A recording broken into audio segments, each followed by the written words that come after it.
श्रद्धेय महानुभावों, हम लोग विचार कर रहे थे, एक तरफ राजा की बात कर रहे थे, एक तरफ आचार्य की बात कर रहे थे। राजा शासक प्रशासक होता है, आचार्य शासक प्रशासक को भी प्रदर्शित करते हैं, स्वयं भी प्रदर्शित होते हैं और विद्यार्थी को भी प्रदर्शित करते हैं, विद्यार्थी को भी बढ़िया बनाते हैं। अतः आचार्य का उत्तरदायित्व राजा से भी बढ़ करके है। इसलिए आचार्य शब्द में ही सिद्ध है जिसका चाल चलन आकर्षक हो, जो गति करने योग्य हो, जो अपने जीवन में शारीरिक उन्नति किया हुआ हो, मानसिक उन्नति किया हुआ हो, बौद्धिक उन्नति किया हुआ हो, आत्मिक उन्नति किया हुआ हो, अध्यात्म की शक्तियों को और भौतिक शक्तियों को दोनों को तौल लिया, ऐसा आचार्य। और ऐसा तौला हुआ आचार्य अपने विद्यार्थियों में से राजा बनाता है, शासक प्रशासक बनाता है। राजनीतिक तो उसमें दीप्ति होती है, वह शासन प्रशासन करता है, वह गुरुकुलीय प्रणाली से पढ़ा हुआ युक्त व्यक्ति होता है, लेकिन वह एक पक्ष को देखभाल करता है और उसका शासन प्रशासन का देखभाल होता है, तब वह राजा होता है। वह राष्ट्र की रक्षा में लगा रहता है, वो सैन्य बल में लगा रहता है, वह अपने अंदर में हथियार चलाने की योग्यता रखता है। आचार्य भी हथियार चलाने की योग्यता रखता है, लेकिन हथियार चलाने की कला सिखाता है वो आचार्य होता है, और हथियार चलवाता है वो राजा होता है। कहा कि राष्ट्रं विरक्षति, ये दोनों महानुभाव मिलकर के राष्ट्र की रक्षा कर सकते हैं। रक्षति नहीं विरक्षति, विशेष प्रकार से सुरक्षा प्रदान कर सकते हैं, लेकिन ब्रह्मचारिणम इच्छति, ये भी प्रयास करते हैं कि हमारा विद्यार्थी ब्रह्मचारिण हो।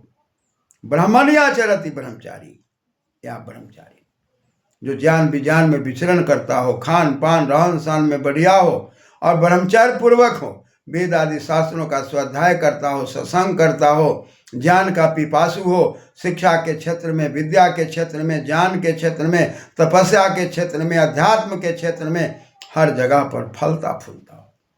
ऐसा व्यक्तित्व राजा है, ऐसा व्यक्तित्व आचार्य है। ऐसा राजा और ऐसा आचार्य देश शासन की व्यवस्था में वह हर प्रकार से प्रेरणा देते हैं। राजा एक पक्ष में है, आचार्य दोनों पक्ष में है। आचार्य राजा का भी प्रतिनिधित्व करते हैं और शिक्षा देने का भी प्रतिनिधित्व करते हैं, लेकिन राजा केवल शासन प्रशासन में वो सैन्य बलों के द्वारा और दंडित करने की व्यवस्था में रहते हैं, और पूरे समाज की रक्षा, शासन प्रशासन की रक्षा करने में हमेशा तत्पर रहते हैं और अपने आचार्यों से लगातार संबंध बनाए रखते हैं, ताकि पद पाकर, बल पाकर उनमें अहंकार न पैदा हो जाए। इस प्रकार की व्यवस्था वेदों में दी गई है, जिस व्यवस्था को लेकर चलने के बाद हमारे समाज के अंदर हम क्लेश से बच सकते हैं।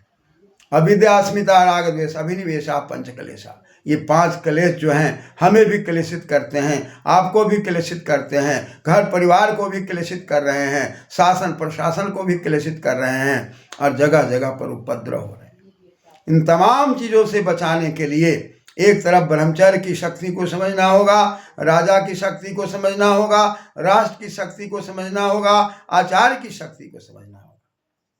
आचार्य ही राजा है, राजा ही आचार्य है। अतः जब कोई व्यक्ति गुरुकुलीय जीवन में जीकर आचार्यत्व कर लेता है और वह ब्रह्मचर्य का पालन कर लेता है और ब्रह्मचर्य के पालन से अपने आचरण को बढ़िया बना लेता है, तब वह आचार्य हो जाता है। और अच्छा आचरण जब हो जाता है और तब समाज के लिए उसे राजा के रूप में स्वीकार किया जाता है, तब वह राजा भी हो जाता है। राजा होने के बाद शासन प्रशासन संभालना है, आचार्य हो जाने के बाद शिक्षा की व्यवस्था को संभालना है और शासन प्रशासन में प्रेरणा भी देना है, उत्साह भी देना है, और अपने छात्रों को, विद्यार्थियों को हर प्रकार से सुरक्षा प्रदान करने की कला सिखानी है। शासन अनुशासन, आत्मानुशासन, अपनी आत्मा पर कैसे शासन करेंगे, शरीर पर कैसे शासन करेंगे, 5 ज्ञानेंद्रिय 5 कर्मेंद्रिय को कैसे शासित करेंगे, इन तमाम चीज़ों का जो शिक्षण प्रशिक्षण वेद आदि शास्त्रों से पढ़ करके देते हों, वह आचार्य है। इसलिए आंग उपसर्ग है, चर धातु है। आंग का मतलब ही होता है आकर्षक और चर का मतलब ही होता है गति। जो अपने जीवन में आकर्षण पैदा कर सके, योग्यता पैदा कर सके, वैभव पैदा कर सके और तमाम चीज़ों को हर प्रकार से वह प्रेरित भी कर सके, प्रेरित भी हो सके, अपने भी जीने की कला जानता हो और दूसरे को भी जीने की कला सिखा सके। और एक आचार्य अपने गुरुकुलीय प्रणाली से वह वैश्य को भी उत्पन्न करता है और वही राजा को, क्षत्रिय को भी उत्पन्न करता है और वहीं से सेवा की भावना से शूद्र को भी उत्पन्न करता है। यानी कि एक आचार्य के अंदर सेवा की भी भावना होती है, एक आचार्य के अंदर शासन प्रशासन की भी भावना होती है, एक आचार्य के अंदर व्यापार करने की भी भावना होती है, उसके भी ज्ञान विज्ञान होता है और एक सेवा की भी भावना होता है। इसलिए हमारे शरीर के 4 भाग हैं। 4 भाग से ऊपर वाला भाग जो मस्तिष्क का भाग है वो ब्रह्मचर्य ब्राह्मण का भाग, आचार्य का भाग है। हाथ वाला भाग क्षत्रिय राजा का भाग है, पेट वाला भाग वैश्य का भाग है और पैर वाला भाग सेवा का भाग है। यानी कि एक मनुष्य के अंदर 4 गुण होना चाहिए और 4 गुणों के आधार पर वह यदि समाज को सेवा करता है तब वह आचार्य है। उसमें से वह केवल शासन प्रशासन वाला भाग को संभालता है तब वह राजा है, और जब वह व्यापार के भाग से केवल अर्थ को संभालता है तब वह वैश्य है, और जब वह सेवा की भावना से समाज को लेकर के चलता है तो उसे शूद्र कहा गया है। ना इसमें से कोई छोटा है ना कोई बड़ा है, सबका विभाग अलग अलग है, लेकिन 4 गुणों से युक्त व्यक्ति ही समाज की देखरेख करता है। उस 4 गुणों में से एक गुण से सेवा करता है, एक गुण से वह शासन प्रशासन करता है, एक गुण से अर्थ का उपार्जन करता है और 4 गुण से परिपूर्ण होता है, वह आचार्य होता है। इस प्रकार से ब्रह्मचर्य न तपसा राजा राष्ट्रम विरक्षति, ब्रह्मचर्य पूर्वक राजा राष्ट्र की रक्षा करने के लिए अपने जीवन को तन्मय से तल्लीन हो जाता है। और राष्ट्र की शोभा तभी होती है जब उसमें दीप्ति होती है, इसलिए कि राजनी में अष्टन प्रत्यय है। यानी कि राष्ट्र की शोभा कब होगी? जब उसको राजा सजा करके रखेगा। जैसे एक व्यक्ति, एक किसान बाग बगीचा को सब सजा करके रखता है, खेतों को सजा करके रखता है, एक कुशल गृहस्थ अपने घर परिवार को सजा के रखता है, वैसे राष्ट्र को जो सजा के रखता हो, शासन प्रशासन शिक्षा के क्षेत्र में, वैभव के क्षेत्र में, बल के क्षेत्र में, विद्या के क्षेत्र में, मानव मात्र की उन्नति में करने और कराने में लगा रहता है, वह राजा है। इस प्रकार से वेद परमात्मा का ज्ञान है और परमात्मा के ज्ञान को ज्यों के त्यों ले करके जो अपने जीवन को जीता है, वही समाज, वही परिवार संवर्धित होता है, विकसित होता है, अग्रसर होता है। ठीक उसी प्रकार से हम जन्म लेने के बाद आचार्य नहीं होते, जन्म के बाद हम गुरुकुलीय प्रणाली में जाते हैं, विद्या का अध्ययन करते हैं और मानव मात्र की सेवा का भाव मन में होता है। ज्ञान के क्षेत्र में हो, विद्या के क्षेत्र में हो, चाहे किसी भी विषयों को गहन अध्ययन करके फिजिक्स केमिस्ट्री मैथ्स इंग्लिश वेद व्याकरण दर्शन आयुर्वेद हर विषयों पर अधिकार करते हुए जो अपने जीवन को भी अधिकृत करता हो और दूसरे के जीवन को भी अधिकृत करने की कला सिखाता हो, प्रेरणा से परिपूर्ण हो, ओज से परिपूर्ण हो, तप से परिपूर्ण हो, ऐसा आचार्य समाज के लिए ग्रहणीय है। इसलिए हमें घर घर में आचार्य बनाना होगा, घर घर में राजनीति दीप्त राजा बनाना पड़ेगा, और एक हम अपने इंद्रियों का भी राजा होते हैं।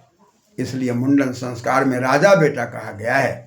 अतः जो अपनी इंद्रियों पर शासन करता है वह भी राजा है, जो घर परिवार पर शासन करता है वो भी राजा है, जो देश विदेश पर शासन करता है वो भी राजा है। उसका क्षेत्र, उसकी सीमा, उसकी मर्यादाएं बढ़ती चली जाती हैं, और जब वो मर्यादाओं का पालन करते चला जाता है तब वह महाराजा हो जाता है। इस प्रकार से राजा शब्द में दीप्ति है, राष्ट्र शब्द में दीप्ति है, आचार्य शब्द में आचरण है, और ब्रह्मचर्य शब्द में ब्रह्म है, ज्ञान है, विज्ञान है। सब में धीरे धीरे क्रमशः जब उन्नति की ओर हम बढ़ते चले जाते हैं, उन्नति के लिए तत्पर रहते हैं, तब निश्चित रूप से इच्छते, यह इच्छाएं परिपूर्ण होती है, और वह ब्रह्मचर्य की इच्छा होती है, आनंद की इच्छा होती है। शरीर के अंदर जो कुछ भी हमारे अंदर विकृतियां हैं उसको निकाल देना, स्वीकृति करके प्रकृति से जुड़ करके, समाज से जुड़ करके सरल सहज स्वाभाविक जीवन जीते हुए अपने गुणों को आचरणों से युक्त करते हुए क्रमशः धीरे धीरे मानव अपने जीवन में राजा से महाराजा आचार्य से प्राचार्य बन जाता है, उसका आचरण प्रखर होता चला जाता है। ज्ञान के क्षेत्र में, शिक्षा के क्षेत्र में, अर्थोपार्जन के क्षेत्र में हर तरीके से सार्वभौम मानव विकसित होता है। ये वेद का उद्देश्य है। इसलिए हमें इस ओर बढ़ना चाहिए। धन्यवाद।